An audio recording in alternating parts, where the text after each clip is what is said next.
Hello दोस्तों, मैं जी स्वागत करता हूं आपके अपने चैनल जीत फॉर यू पर। यहाँ पर अपन देखेंगे अध्याय 1 क्लास 8 की सोशल साइंस देख रहे हैं, जिसका पाठ का नाम है अपना प्रारंभिक कथन कैसे, कब और कहाँ।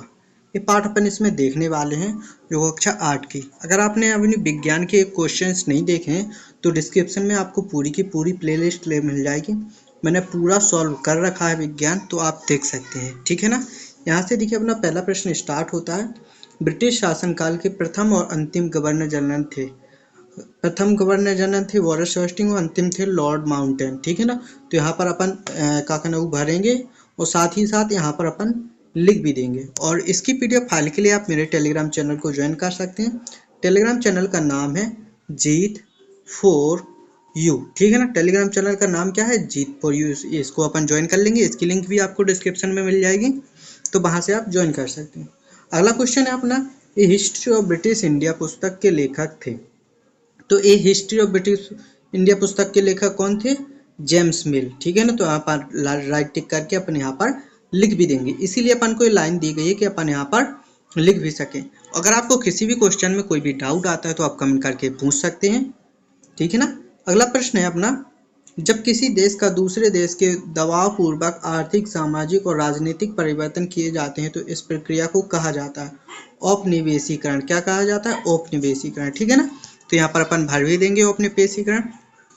आगे चलिए, अगला क्वेश्चन है अपना, महत्वपूर्ण दस्तावेजों को सुरक्षित रखा जाता है। कहाँ रखा जाता है? अभिलेखागार में। कहाँ पर? अभिलेखागार। तो यहाँ पर अपन लिख देंगे अभिलेखागार। यहाँ पर अपने छोटे छोटे प्रश्न खत्म हो गए। यहाँ से थोड़े बड़े प्रश्न स्टार्ट होते हैं अपने। इतिहास के आधुनिक काल को विकास का युग क्यों कहा जाता है? क्यों कहा जाता है? आंसर देखेंगे अपन। इतिहास के आधुनिक काल में विज्ञान, तर्क, लोकतंत्र, ठीक है ना, मुक्ति और समानता जैसी आधुनिकता ताकतों का विकास हुआ, इसलिए आधुनिक काल को विकास का युग माना जाता है, ठीक है। आगे चलिए, अगला क्वेश्चन है, सुलेखनीय किसे कहा जाता है? सुलेख, बीश या खुशनसीबी ऐसे लोग होते हैं जो बहुत सुंदर ढंग से चीजें लिखते हैं, ठीक है ना, जिसे आजकल की भाषा में लेखक कहा जाता है। अभिलेखागार में आप क्या क्या देख सकते हैं? तो देखिए, 19वीं सदी की शुरुआत में प्रशासन की एक शाखा से दूसरी शाखा के पास भेजे गए पत्रों और ज्ञापनों को आप आज भी अभिलेखागारों में देख सकते हैं, ठीक है ना। आगे चलिए, इतिहास को तारीखों से क्यों जोड़ा जाता है? देखिए, इतिहास को इतिहास क्योंकि इतिहासकार यह लिखते थे कि कौन से साल राजा का ताज पहनाया गया, किस साल उसका विवाह हुआ, किस साल उसने कौन सी लड़ाई लड़ी। इस तरह घटनाओं के लिए इतिहास को तारीखों से जोड़ा जाता है, ठीक है ना। तो ये लिख लेते थे, इसलिए अभी भी इतिहास को तारीखों से जोड़ा जाता है। छपाई की तकनीक के प्रसार से जनता को क्या क्या लाभ हुए? देखिए, छपाई की तकनीक के प्रसार से अखबार छपने लगे और विभिन्न मुद्दों पर जनता में बहस होने लगी। नेताओं और सुधारकों में अपने विचारों को फैलाने के लिए लिखा। कवियों और उपन्यासकारों ने अपनी भावनाओं को व्यक्त करने के लिए लिखा। लेकिन आजकल कोई नहीं लिखता, सब फर्जीवाड़ा चल रहा है। पहले जो लिखता था वो कुछ नहीं होता। औपनिवेशीकरण से क्या आशय है? जब एक देश पर दूसरे देश के दबदबे से, ठीक है ना, इस तरह के राजनीतिक, आर्थिक, सामाजिक और सांस्कृतिक बदलाव आते हैं, इस प्रक्रिया को औपनिवेशीकरण कहते हैं, ठीक है ना। जब एक देश दूसरे देश पर कब्जा कर लाता है और वहाँ की चीज़ों पर परिवर्तन करता है, सीधी भाषा में अपन देखें, ठीक है ना, तो इसी को अपन औपनिवेशीकरण कहते हैं। जनगणना द्वारा किस प्रकार की जानकारी एकत्रित की जाती है?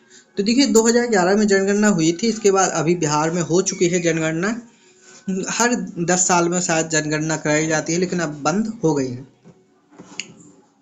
जनगणना द्वारा भारत के प्रांतों, सभी प्रांतों में रहने वाले लोगों की संख्या, उनकी जाति, इलाके और व्यवसाय के बारे में जानकारी इकट्ठा की जाती है, ठीक है, इसलिए की जाती है जनगणना। जेम्स मिल द्वारा अपनी किताब में मुख्य रूप से किन बातों का उल्लेख किया गया है? उत्तर, जेम्स मिल ने अपनी पुस्तक या अपनी किताब में भारत के इतिहास को हिंदू, मुस्लिम और ब्रिटिश 3 कालखंडों में बांटा था और कालखंडों के इन निर्धारण को ज्यादातर लोगों ने भी मान लिया था, ठीक है ना। आगे चलिए, औपनिवेशिक शासन के दौरान सर्वेक्षण का क्या उद्देश्य थे? देखिए 19वीं सदी की शुरुआत तक पूरे देश का नक्शा तैयार करने के लिए बड़े बड़े सर्वेक्षण किए जाने लगे। गांवों में राजस्व सर्वेक्षण किए गए। इन सर्वेक्षणों में धरती और धरती की मिट्टी की गुणवत्ता, वहां मिलने वाले पेड़ पौधों और जीव जंतुओं, स्थानीय इलाकों व फसलों का पता लगाने लगा था। तो देखिए इस तरह से अपन ने इस पार्ट का पूरा सॉल्यूशन देख लिया है। ठीक है ना। अब क्या करना है, इसको अपन ने दोस्तों के साथ शेयर करना है, वीडियो को लाइक करना है, चैनल को सब्सक्राइब करना है। मिलते हैं ऐसे ही अगली वीडियो में, तब तक के लिए धन्यवाद।